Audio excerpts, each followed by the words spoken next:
that extra layer of damage as well to complement the carry, especially in this type of scenario. So yeah.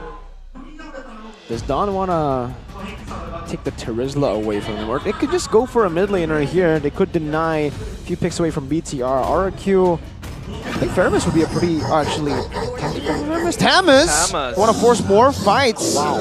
Ooh, interesting. Don with the Thamus. This complements their draft as well. You know, you have the Mathilda, the carry.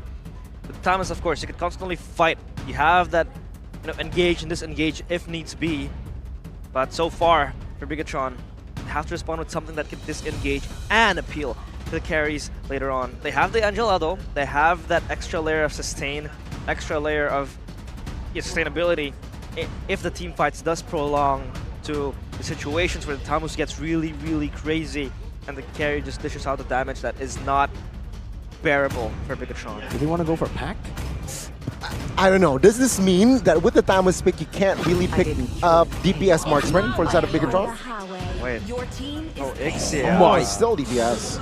Well, it is DPS, you're right. But it has more range. Because, again, remember with the Vengeance, with his ult as well, Thamus, no dive. Inferno, it's just going to be like blade armor for free. Oh, man. There's no dive for RQ here. There is no dive, perhaps the last pick. It's going to be a mage. Ah, yeah, Rome Mathilda. No dive for them. Oh man, this is actually really good for BTR. I'm thinking about it again here. So much sustain too for them. They have a Ruby. They have a Valentina to steal Circling Eagles, to steal big ultimates. Yeah. Mage, mid lane, Lilia, Faramis. I don't think you want to go for Faramis. You can give a big ultimate over to the Valentina. Nana maybe. Nice. Odette! Odette! What is it? Red! Game 3 RRQ! Game 3 Ren! It's always him! With the pocket pick and a cheese pick and the cards of RRQ. They want to be able to burst down, so I think they'll rely mostly on Brusco to really jump in, get the dives, get the kicks with the Circling Eagles, and this engaged type of comp that they want to play against Bigetron. What is today, man? What is today? I love these picks, though. I mean, for RQ and for BTR, the Ixia, 4, and Man, that's a signature pick back in the day in MPLPH. Survivability 8.8. We have a lineup rating that actually favors BTR counter index, and so far today, it actually has been pretty accurate. So maybe the draft index says it all. But yes. I don't think so. We have to see what the execution says, too. We'll see with our own very eyes. Will the red robots falter once more? Or will RRQ be able to keep Bigetron as their lab rabbits? Game 3 underway. Bigetron against RRQ. Let's see, ladies and gentlemen, this is third game, the final game of the series. Who will take it? Bigetron, remember, they're currently sitting at first place. With this win, perhaps they might solidify their standings, but if they lose to RRQ might slip out of the red zone. This is important for RRQ to win as well, because they're stuck dabbling down there alongside the other two teams that are struggling in the red zone. They have to get this win to be able to climb the standings slowly but surely, though. And again, a marathon, not a sprint. Marathon. Even in the game, it's a marathon. For BTR and for RRQ, both of them want to kind of scale up to that mid game. They will go for these neutral objective fights. It's actually a very interesting game. Inspire for Key there. That's a quantum charge for Iman, and Thrill as well. He wants to try to bully Skylar as much as possible with the range advantage that he has. But that's why Skylar went Firmness. Hold up. Shield Unity connecting on towards Brusco with the flicker. Wow. That was spent earlier on. Supercans claims another first blood. Remember, he's the highest first blood ratio. The first blood king strikes back. And that was so much damage, although JM stuck. Oh, he's still A-okay though. Yeah, he has the flicker. Now top side. Skylar in a 3v1 situation, surviving though, and a healthy amount of HP. So he's having a hard time for Skylar. It's just him, the make-do punch bag for Bigetron. But so far he survives, and he just needs to carry on. That's exactly what the carry pick is supposed to do, right? Just carry on. Carry on. So BTR have an advantage on Super Ken here, but Irad has actually been farming too. Super Ken, not a level advantage just yet. He's actually hovering over Gani, the turtle. 3v3 currently. Angela is coming soon with Dawn. Oh. Red Tree battle 50-50. Oh, now Irad finds it. Octa opens his ult, but it seems like Lord JM will be able to escape. Moreno have the hard guard. Moreno with the stolen ult from Odette will find the second kill of Bigetron. Now Irad can be a target, but no, will not have enough damage and will not commit. That's a huge win on kills. Oh my god! Carry. Flicker with the shuriken with Skylar! My goodness, his calculations are on point. He slaps Eman in the face. Stop bullying me, he says, and he does just that. And that was a net win for RIQ, but still Bigetron on the lead. Eman on the Ixia, the hero that's supposed to be bullying the carry, gets solo killed. Skylar, wow! The firmness pick turns out to be massive for Skylar. He's able to sustain for so much. I wish we can get a replay on how that solo kill actually happened. How Skylar initiated. Was it Eman walking to the wrong bush? Or was Skylar... I don't know what happened. I really would love to see a replay there on that solo kill because, man, there had to be something that went wrong for Eman or that went very right for Skylar for that solo kill to happen. Yeah, we badly need a replay to see that, but I think RRQ has to be wary as well about this Valentina ult in the hands of Moreno. It could be very devastating if he gets his hand on the Swan Song or on, you know, probably an Appraiser's Wrath could be nice as well. But so far, it's all even, and RRQ is just trying to chill down. Oh, no, they don't. No, the taunt. Forced key to use the flicker as well there. And RRQ has info. They will infiltrate the turtle vicinity now. Now, for RRQ, they don't have a gold lead yet, by the way. So, even though, yes, Skylar is ahead in the gold lane, BTR still have an advantage when it comes down to the trio mid department and the neutral objective. They also have more global presence with the Angela up top. Oh, they are committing onto a circling eagle. Lord JM now half HP. Good stun by Super Ken. Good pull as well. Swan Song will remove Octa. And now Dawn in trouble. Wow. In the midst of it all, it will be taken down by the full barrage. But no, Moreno actually will have the final say in claiming the double. RRQ now zoned out of this turtle, but it seems like now Brusco will help Irad to find an escape route. But yeah, they want more. Bigetron, they see an opening, and they will take the purple here. Again, this one song, very clutch for Moreno. You can see Octa just getting bursted down, but Skylar is just doing his own thing up in the gold lane. And Eman, I think he'd always be able to just hit from the back line, especially when you have the full barrage. And Skylar not having a good time, but so far, it's all good for him. Yeah, he's still staying in the lane. Ixia, actually, Eman was more active. He had to suffer a little bit of a defeat in that gold lane, though. Look at the turret. It's so low. Skylar still is holding the lead in that gold lane against Eman, but everybody else, like we mentioned earlier, BTR are ahead in the other lanes. That's why they can actually do that, and that's why also I was thinking more Lilia for RRQ in the draft.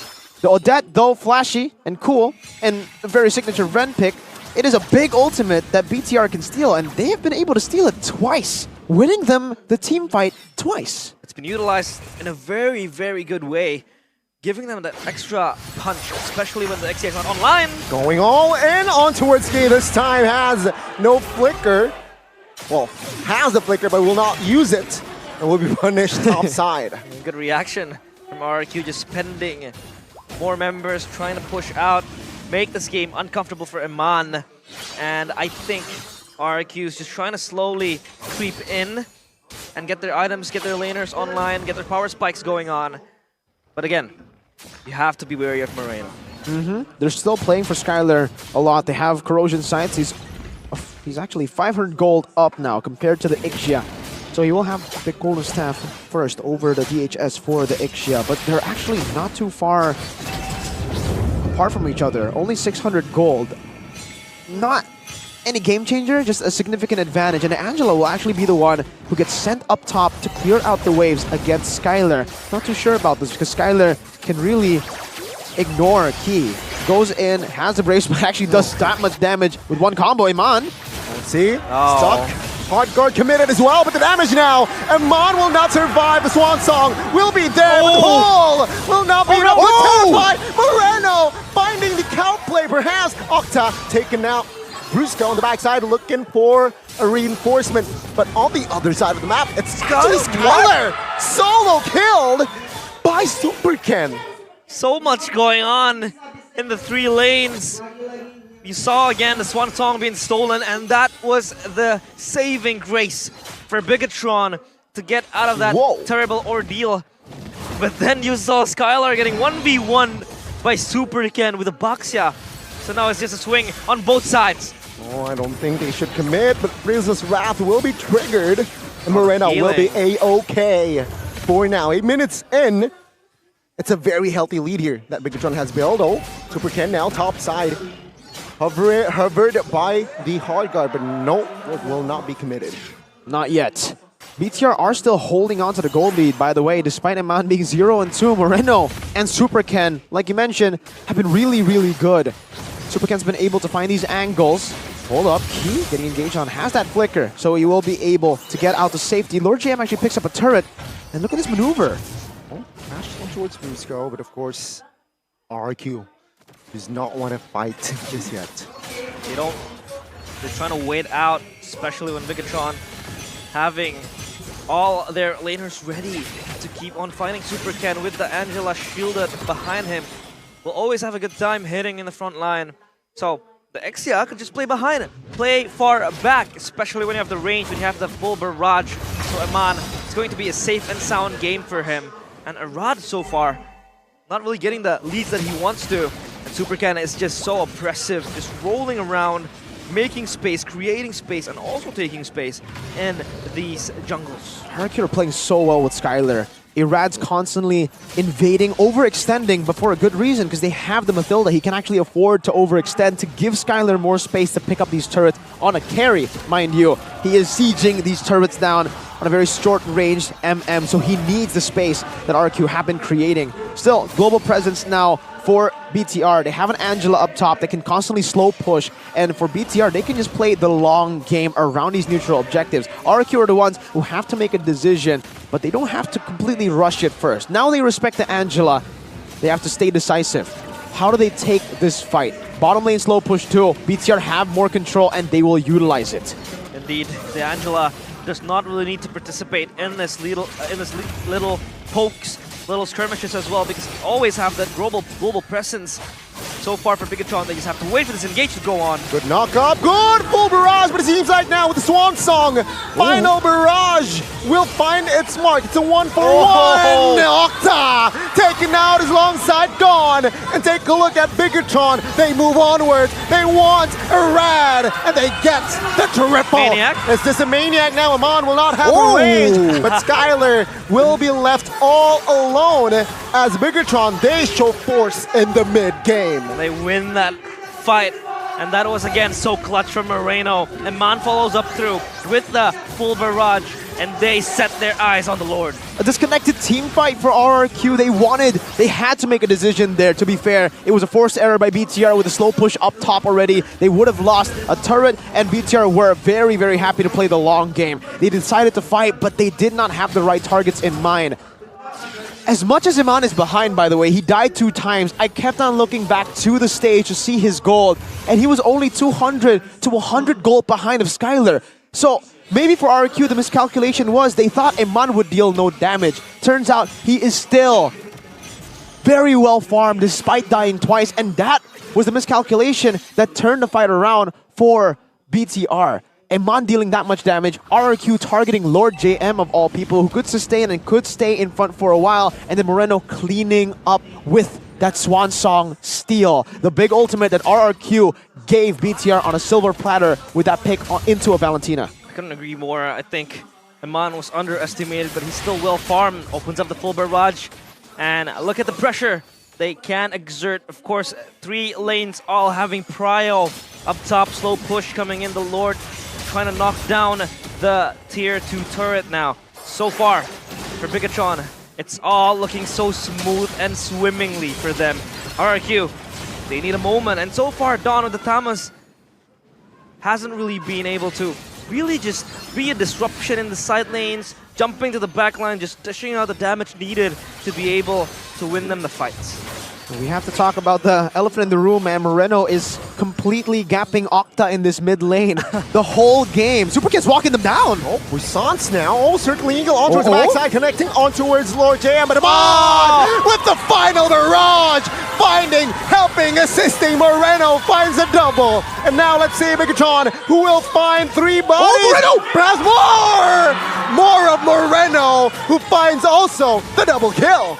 That was insane! Super Ken walked in Holy with his moly. chest up high, They can end. and they looking to end this for Bigetron. They were once again the lab rats, but now Sand Skylar all alone. All turrets now Skylar. Last man standing with a major pop, but it will not be enough as Amon finds the unstoppable. Amon has the minions, finds the attack speed as well. The damage wide open. Minions, the base. minions! Not yet! Minions!